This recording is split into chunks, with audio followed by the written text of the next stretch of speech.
Hello दोस्तों, स्वागत है एक बार फिर से क्लास 11th के केमिस्ट्री में चैप्टर दूसरे में। तो आइए बढ़ते हैं आगे। परमाणु संरचना चैप्टर का नाम है, आपको पता ही है। तो दूसरा चैप्टर हम पढ़ ही रहे हैं, तो आइए बढ़ते हैं आगे। तो इसके पिछले वीडियो में हमने बोरबरी की योजना के बारे में पढ़ा था। तो आइए देखते हैं प्रकाश विद्युत प्रभाव होता क्या है। प्रकाश विद्युत प्रभाव होता क्या है। सन 1887 में एच हर्ट्स क्या थे, एक साइंटिस्ट थे, ने एक बहुत ही दिलचस्प प्रयोग किया जिसमें कुछ धातुएं जैसे पोटेशियम, रुबिडियम, सीजियम इत्यादि की सतह पर उपयुक्त आवृत्ति वाला प्रकाश डालने पर इलेक्ट्रॉन निकलते हैं। इस परिघटना को प्रकाश विद्युत प्रभाव कहते हैं। मतलब क्या कहा उन्होंने, बताया कि क्या करते हैं, ये क्या है, कुछ धातुएं जैसे क्या हो गया, पोटेशियम हो गया, रुबिडियम हो गया, सीजियम हो गया, इन सब धातुओं पर क्या करते हैं, उपयुक्त आवृत्ति, मतलब कुछ आवृत्ति, मतलब जो क्या हो, जो यूज लायक आवृत्ति हो, मतलब आवृत्ति को क्या करते हैं, आवृत्ति की प्रकाश डालने पर इलेक्ट्रॉन निकलते हैं। मतलब उपयुक्त आवृत्ति की आवश्यकता अनुसार आवृत्ति डालते हैं, क्या होता है, हमको प्रकाश निकलते हैं। और इस परिघटना को क्या कहते हैं, प्रकाश विद्युत प्रभाव कहते हैं। लाइट इलेक्ट्रिक इफेक्ट प्रकाश विद्युत प्रभाव कहते हैं। इस प्रयोग से प्राप्त परिणाम निम्न थे। धातु सतह से प्रकाश पुंज के टकराते ही उस सतह पर इलेक्ट्रॉन निकलते हैं। मतलब क्या किया, सबसे पहले क्या किया, एक व्यवस्था बनाया। ये क्या किया, सबसे पहले निर्वात कक्ष बनाया, एक निर्वात कक्ष बनाया। उसमें क्या किया, विभिन्न आवृत्ति के क्या किए, प्रकाश डाले। यहाँ बैटरी से क्या किए, विभिन्न आवृत्ति की क्या किए, विभिन्न आवृत्ति की फ्रीक्वेंसी, विभिन्न आवृत्तियाँ क्या की, डाली।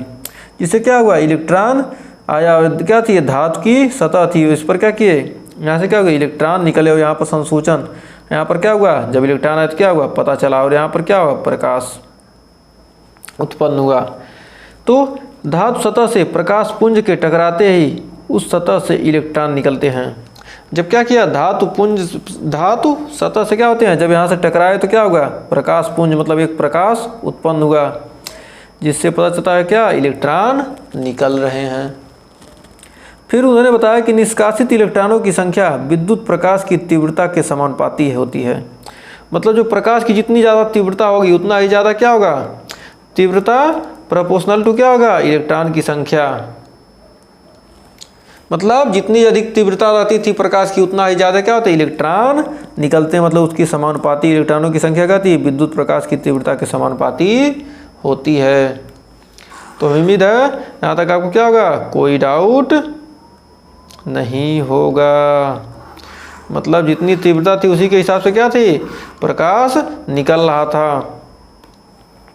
फिर कह रहा, प्रत्येक धातु के लिए एक अभिलाक्षणिक न्यूनतम आवृत्ति होती है जिससे देहली आवृत्ति कहते हैं।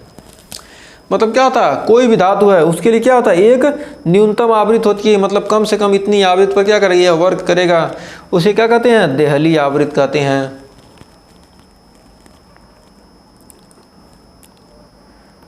फिर का इलेक्ट्रॉन की संख्या प्रकाश की तीव्रता पर निर्भर करता है। प्रकाश की जितनी अधिक तीव्रता होगी उसी के हिसाब से क्या होगा, इलेक्ट्रॉन निकलेंगे। लेकिन इन इलेक्ट्रॉनों की गतिज ऊर्जा तीव्रता पर निर्भर नहीं करता। मतलब जो इलेक्ट्रॉन की क्या है, गति करने की ऊर्जा, मतलब जितनी गतिज ऊर्जा है वो क्या करता है, उसकी तीव्रता पर निर्भर नहीं करता है। मतलब इतनी अधिक तीव्रता होगी इतना तेज गति करेगा। मतलब क्या होता है, उसकी गतिज ऊर्जा तीव्रता पर निर्भर नहीं करता प्रकाश की। निष्कासित ऊर्जा विद्युत चुम्बकीय विकिरण की आवृत्ति के समानुपाती होती है। जो निष्कासित जो ऊर्जा निकलती है वो क्या होती है, विद्युत चुम्बकीय विकिरण की, जो विद्युत चुम्बकीय क्या है, विकिरण है, उसके क्या होती है, उसकी आवृत्ति के समानुपाती होती है। चूंकि टकराने वाले फोटॉन की ऊर्जा एच न्यू क्या होती है, एच न्यू को क्या करते हैं, ऐसे भी में क्या होगा, ऐसे हल्का सा सटा होता है, इसे क्या पढ़ते हैं, न्यू। ऐसे रहेगा तो क्या पढ़ेंगे, न्यू। जैसे एच लिख दिया और इसका ऐसे लिख दिया तो इसको क्या करने पढ़ेंगे, एच न्यू। एच न्यू जिसे कार्य फलन W0 भी कहते हैं, जिसे कार्य फलन W0 या W0 भी कहते हैं। और ऊर्जा में अंतर H new minus H new 0, अंतर क्या होगा, H new minus H new 0, यही क्या होगा, अंतर होगा, ऊर्जा में अंतर। और फोटॉन इलेक्ट्रॉन की गतिज ऊर्जा में स्थानांतरित हो जाती है। जो फोटॉन है क्या है, इलेक्ट्रॉन की गतिज ऊर्जा में क्या हो जाती है, स्थानांतरित हो जाती है। और ऊर्जा के संरक्षण के नियम का अनुसरण करते हुए निष्कासित इलेक्ट्रॉन की गतिज ऊर्जा क्या आती है, जो निष्कासित जो निकलने वाला इलेक्ट्रॉन है क्या, hν बराबर क्या होता है, hν 0 प्लस हाफ mv² के बराबर होता है। तो मैं उम्मीद है यहाँ तक आपको कोई डाउट नहीं होना चाहिए। अब विद्युत चुंबकीय विकिरण का द्वैत प्रभाव। अब कोई विद्युत चुंबकीय विकिरण है, उसका डुअल नेचर आइए देखते हैं, उसका द्वैत प्रभाव होता क्या है। कर माना प्रकाश, जहाँ क्या है, यहाँ पर यमी क्या है, इलेक्ट्रॉन का द्रव्यमान है और भी क्या है, उसी का वेग है। इलेक्ट्रॉन का द्रव्यमान yummy mass of electron, yummy से परिचय किए का मतलब क्या होगा, मास ऑफ इलेक्ट्रॉन।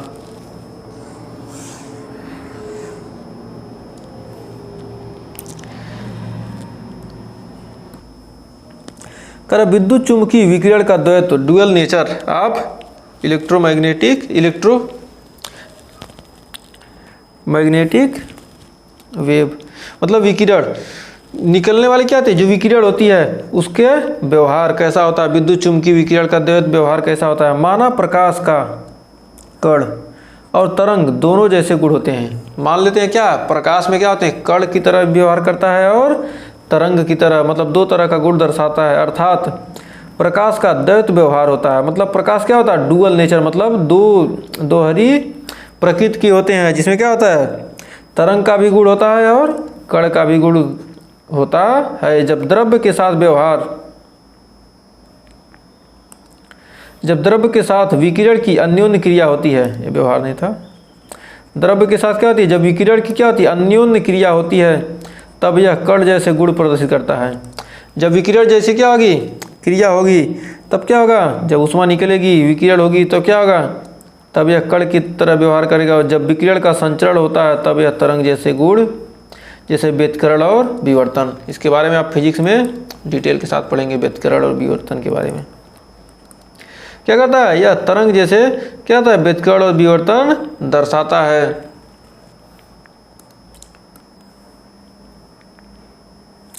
जब इनका क्या होगा, विकिरण यानी रेडिएशन होगा, रेडिएशन की क्या होती है, जब अन्योन्य क्रिया होती है तो कण क्या होते हैं, कण गुण जैसे, रेडिएशन जब निकलेगा इसका तो क्या होगा, यह गुण क्या होगा, कण की तरह। जब विकिरण का संचरण होगा तब क्या होगा, यह तरंग के जैसे व्यतिकरण और विवर्तन को दर्शाता है। कुछ सूक्ष्म कणों जैसे इलेक्ट्रॉन भी तरंग कण वाला द्वैत व्यवहार करता है। इलेक्ट्रॉन भी क्या होगा, डुअल नेचर का होता है। अभी आगे हम इसके बारे में डिटेल के साथ पढ़ेंगे, इलेक्ट्रॉन की द्वैत प्रकृति। कर क्वांटित इलेक्ट्रॉनिकी ऊर्जा स्तरों के लिए परमाणविक स्पेक्ट्रा, मतलब क्या, क्वांटित इलेक्ट्रॉनिक मतलब क्या, छोटे क्वांटित इलेक्ट्रॉनिक जो क्या है ऊर्जा स्तर है, उनके परमाणु को क्या किया गया, परमाणविक स्पेक्ट्रा के द्वारा क्या किया गया है, दर्शाया गया है। कैसे समझाया गया, आइए आगे देखते हैं। कर प्रकाश की गति उस माध्यम की प्रकृति पर निर्भर करती है। जो प्रकाश है उसकी क्या होती है, गति किस पर निर्भर करती है, माध्यम पर निर्भर करती है, माध्यम की प्रकृति पर निर्भर करती है। मतलब कोई प्रकाश से क्या होगा, प्रकाश की क्या होगी, गति क्या होगी, माध्यम के अनुसार होगी। अब क्या करें, अब प्रकाश यहाँ जा रहा है, यहाँ क्या करें, यहाँ पर टीना लगा दे रहे हैं, जिससे यार पर हो ही नहीं पाएगी, तो क्या होगा, गति आगे कर पाएगी नहीं। तो मतलब क्या होती है, माध्यम की प्रकृति पर भी निर्भर करती है, जिससे यह गुजरती है। एक माध्यम से दूसरे माध्यम तक जाने पर प्रकाश की किरण अपने मूल पथ से मुड़ जाती है अथवा अपवर्तित हो जाती है। मतलब क्या होती है, जब प्रकाश एक माध्यम से क्या होगी दूसरे माध्यम में जाती है तो क्या होगी, अपने मूल कण से क्या होती है, थोड़ी अपवर्तित हो जाती है। मतलब थोड़ा बहुत क्या होता है, उसमें चेंज आ जाता है।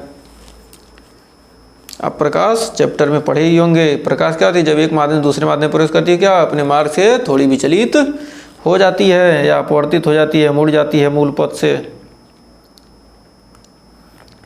और प्रिज्म में से सफ़ेद प्रकाश की किरण को गुजरने से यह देखा गया है कि कम तरंगदैर्घ्य की तरंग लंबी तरंगदैर्घ्य की तरंग की तुलना में अधिक झुक जाती है। जो कम तरंगदैर्घ्य की तरंग होती है क्या है, लंबी की तुलना में क्या होगी, अधिक झुक जाएगी। जिसकी तरंगदैर्घ्य जैसे होगी क्या कि एक श्वेत प्रकाश गुजर क्या होगा, जिसकी तरंगदैर्घ्य सबसे कम होगी वह क्या होगी, सबसे ज़्यादा झुकेगी। जिसकी उससे अधिक उससे अधिक उससे अधिक उससे अधिक सबसे अधिक क्या होती है, इस प्रकार झुक जाती है। क्योंकि साधारण सफ़ेद प्रकाश में दृश्य परास में सभी तरंग दैर्ध्य वाली तरंगें होती हैं और सफ़ेद प्रकाश की किरण रंगीन पट्टियों की एक श्रृंखला में फैल जाती है, जिसे स्पेक्ट्रम कहते हैं। इस सूर्य के प्रकाश में क्या होती है? 7 रंग होते हैं। सूर्य के प्रकाश को क्या कहते हैं? ये क्या कहता है? श्वेत प्रकाश। श्वेत प्रकाश में क्या होते हैं? 7 रंग होते हैं। वो क्या होंगे? एक किनारे से क्या होंगे? एक दूसरे के रूप में क्या होंगे? अलग अलग हो जाते हैं जब प्रिज्म से क्या करते हैं? गुजारते हैं। इसी को क्या कहते हैं? स्पेक्ट्रम कहते हैं, जिसे स्पेक्ट्रम कहते हैं। और लाल रंग के प्रकाश की तरंगदैर्घ्य सबसे अधिक और विचलन सबसे कम होता है। सबसे अधिक क्या होगा? सबसे अधिक होगा, और विचलन क्या होगा? सबसे कम होगा। जबकि बैगनी रंग प्रकाश की तरंगदैर्घ्य सबसे कम, जबकि विचलन सबसे अधिक होता है। मतलब सबसे अधिक झुक जाती है, क्योंकि क्या है? बैगनी की क्या होगी? तरंग सबसे कम होगी, और रेड की क्या आती है? तरंगदैर्घ्य सबसे अधिक होती है। इसलिए क्या देखते हैं? खतरे के निशान पर क्या आते हैं? रेड कलर का लगाते हैं, जिससे क्या हो? दूर तक दिखाई दे और हमें आसानी से पता चल सके। इसलिए क्या कहते हैं? रेड कलर का यूज किया जाता है। सफ़ेद रंग का प्रकाश जो हमें दिखाई देता है के स्पेक्ट्रम का प्रकाश क्या होता है? 7.50 10 का पावर 14 हर्ट्ज के बैगनी रंग से लेकर क्या होगा? 4 × 10 का पावर 14 हर्ट्ज के लाल रंग तक होता है। जो सफ़ेद रंग का प्रकाश क्या है? जो सफ़ेद रंग का जो हमें दिखाई देता है, जो स्पेक्ट्रम का प्रकाश हमें दिखाई देता है, वो क्या है? 7.50 × 10 का पावर 14 हर्ट्ज से बैगनी रंग से लेकर क्या होता है? 4 × 10 का पावर 14 हर्ट्ज के लाल रंग तक होता है। और इस स्पेक्ट्रम को सतत स्पेक्ट्रम कहते हैं। कंटिन्यूअस क्या कहते हैं? स्पेक्ट्रम कहते हैं। सतत मतलब क्या होता है? कंटिन्यूअस मतलब बराबर। जब आकाश में इंद्रधनुष बनता है तब भी ऐसा ही स्पेक्ट्रम दिखाई देता है। जब इंद्रधनुष बनता है तो क्या 7 रंग हमको दिखाई देते हैं। अब हम पता नहीं कर पाते मतलब कौन कौन सा रंग है। 2-3 रंग है, हमको क्या कहता पता चलता है। अब क्या करेंगे? अच्छे से देखेंगे तो क्या होगा? 7 रंग आपको इंद्रधनुष में दिखते हैं। तो क्या होता है जब श्वेत क्या होता है? जब बारिश होती है इंद्रधनुष बनता कैसे है? इंद्रधनुष बनता कैसे है? कमेंट बॉक्स में बताइए इंद्रधनुष कैसे बनता है।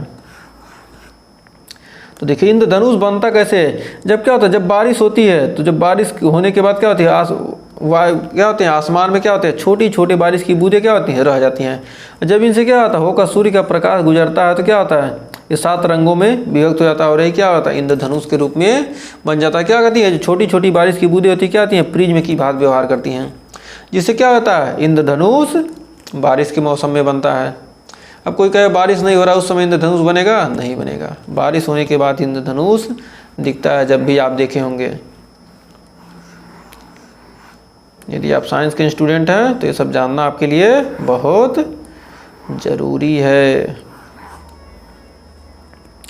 तो आइए आगे बढ़ते हैं। करा उत्सर्जन अथवा अवशोषण स्पेक्ट्रा। उत्सर्जन अथवा अवशोषण, उत्सर्जित हो रहा है या अवशोषित हो रहा है। करा किसी पदार्थ से ऊर्जा अवशोषण के बाद उत्सर्जित विकिरण का स्पेक्ट्रम उत्सर्जित स्पेक्ट्रा कहलाता है।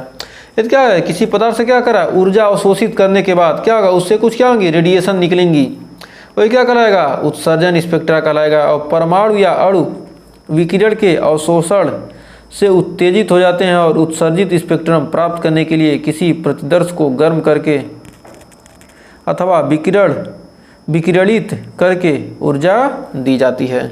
क्या करते हैं? क्या होगा? किसी क्या किया? अवशोषित किया, ऊर्जा अवशोषित किया। क्या है? इतना ज़्यादा अवशोषित आप ज़्यादा खा लेंगे तो क्या होगा? आपके शरीर से क्या होगा? कुछ न कुछ एनर्जी बाहर निकलेगी। यदि थोड़ा मेहनत करेंगे क्या होगा? ऑटोमेटिक को क्या होगा? दूसरे रूप में आप एनर्जी, आप भोजन किए और क्या होगा? आप उसे मेहनत करेंगे तो क्या होगा? ऑटोमेटिक को क्या होगी? एनर्जी किसी न किसी रूप में क्या होगी? बाहर निकल जाती है।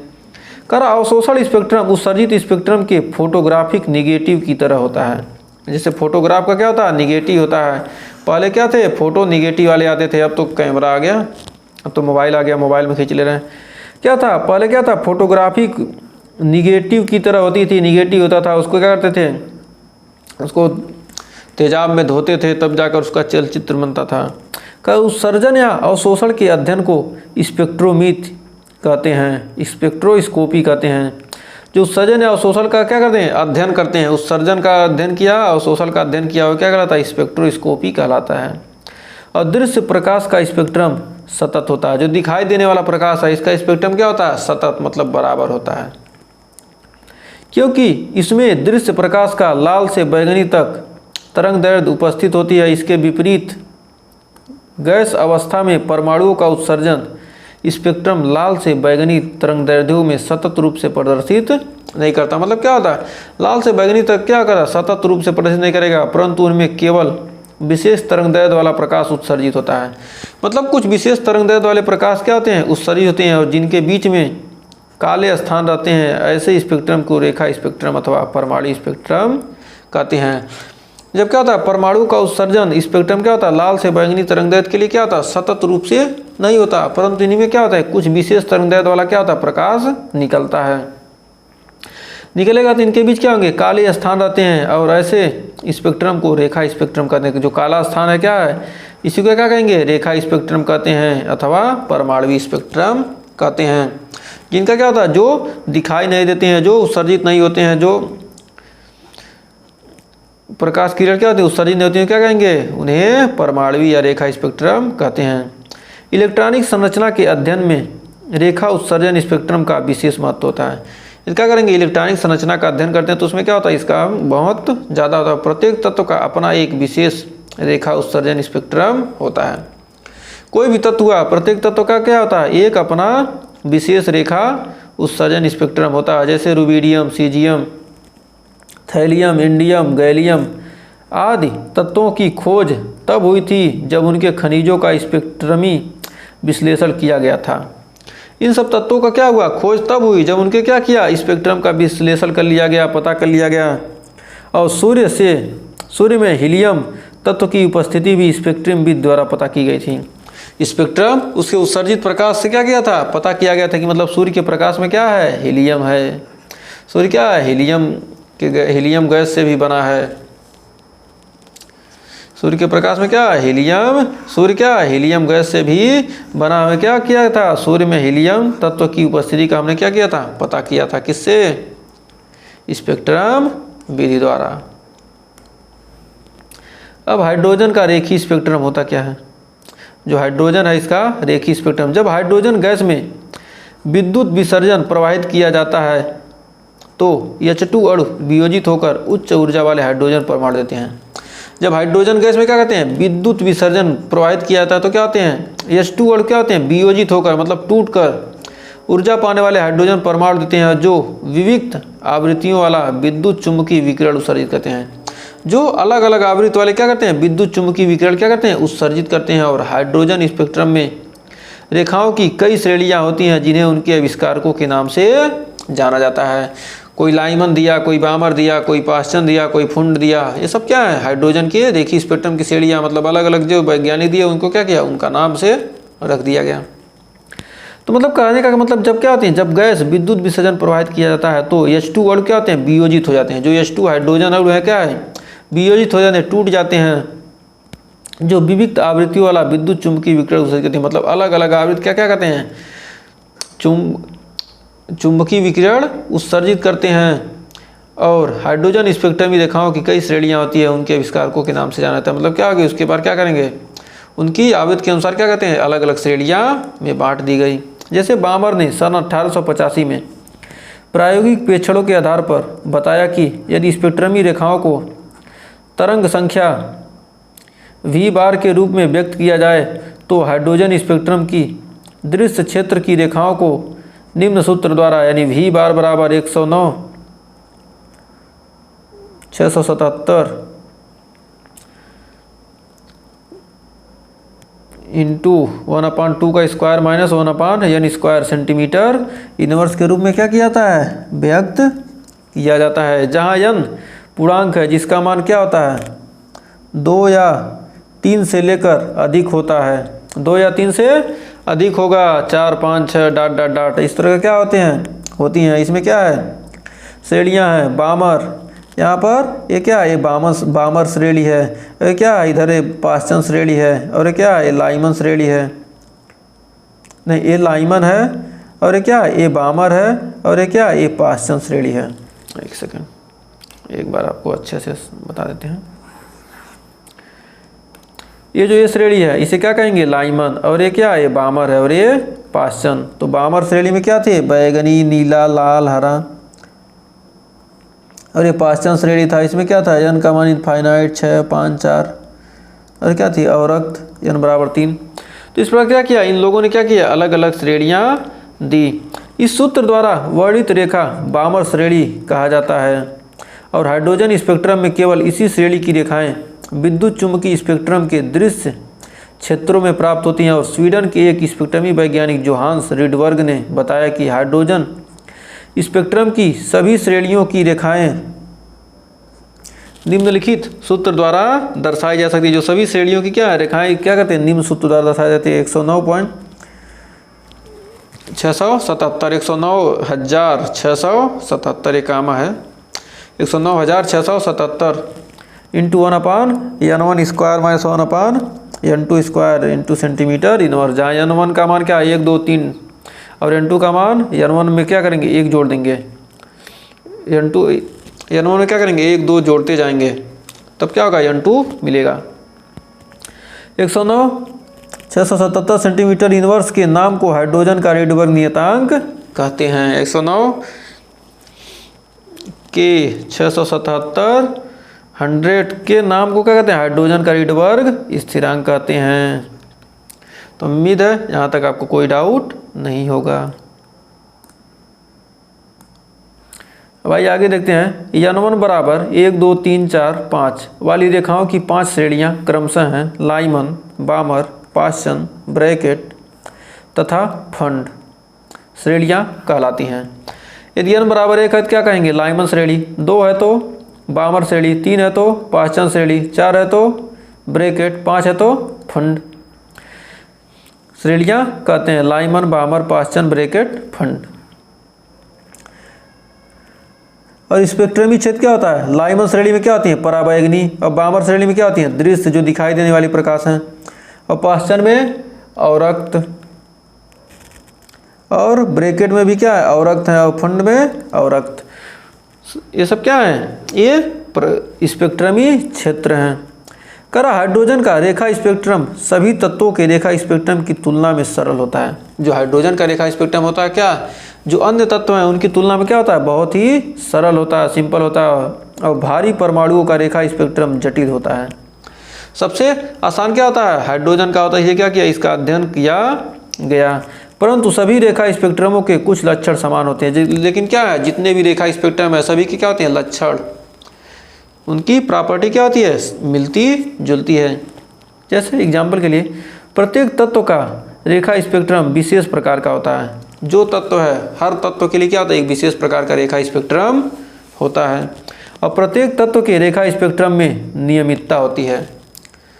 मतलब उसमें क्या होगा, कुछ न कुछ नियमितता होगी, कुछ न कुछ क्या होगा, संबंधित होगी। और प्रत्येक तत्व क्या होगा, एक दूसरे तत्व से क्या होगा, कुछ न कुछ संबंधित होगा।